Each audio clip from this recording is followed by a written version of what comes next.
Então, vamos agora aqui para o presente. Aqui está o Scrooge, né, com o fantasminha vindo em direção ao presente. E eu gostaria de falar um pouquinho com vocês essa questão da intervenção do Estado na economia, né? Nós temos três tipos de sistemas econômicos. Nós temos o sistema planejado ou centralizado, que nós observamos nas economias socialistas, comunistas, onde é o governo, então, que toma todas as decisões econômicas e estatiza os meios de produção, porque eles partem do pressuposto, aquelas ideias, né, dos socialistas, do Marx, que não é justo que apenas alguns poucos detenham, então, os meios, as formas produtivas, os meios de produção. E o governo, então, tem uma intervenção total e absoluta na economia. É ele que decide. Depois nós temos uma economia de mercado, uma economia liberal, né, que é baseada, então, na lei da oferta e da procura, e a grande referência é o preço, não é? Então, ou seja, quando os preços sobem, existe uma tendência dos produtores a colocar mais bens e mais serviços no mercado. Porém, há uma grande retração na demanda. Quando os preços sobem, é claro que os consumidores não querem comprar, tá certo? Buscam substitutivos, buscam outras formas. Mas então, se o produtor quer preços altos, o consumidor quer preços baixos, como é que nós fazemos? Como é que fecha essa conta? Então, a gente vai buscando preços e quantidades produzidas, ofertadas e consumidas de equilíbrio, né? Tá certo?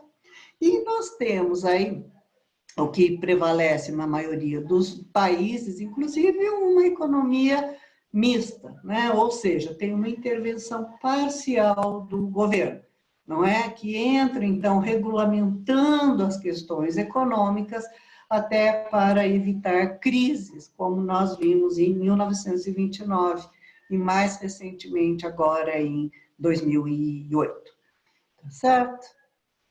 Bom, e como é que o governo intervém na economia? Através das suas políticas macroeconômicas.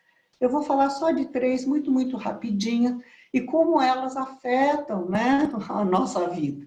Existe a política fiscal, que é o equilíbrio das contas do governo, né? É o equilíbrio entre os gastos, os investimentos do governo, que são atendidos através de arrecadação de impostos. Então, onde isso nos afeta? Quando o governo não administra bem os seus gastos, nós é que pagamos a conta, aumenta os nossos impostos. Olha que importante, que interessante a gente ter conhecimento dessa política.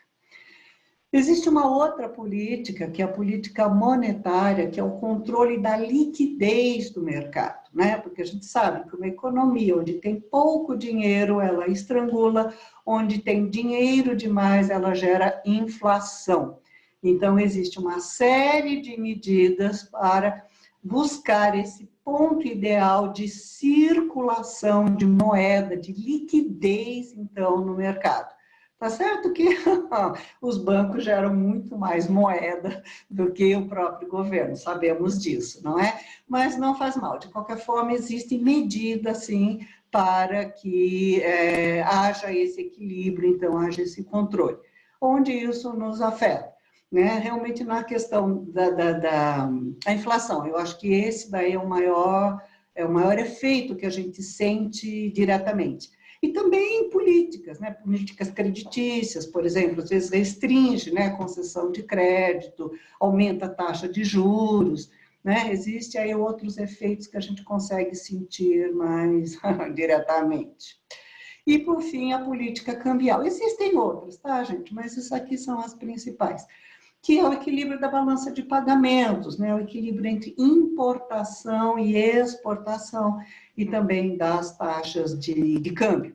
E a gente sente o quanto isso é importante, porque muito do que a gente consome tem insumos que são importados, né? Desde fertilizantes até componentes do nosso celular, enfim.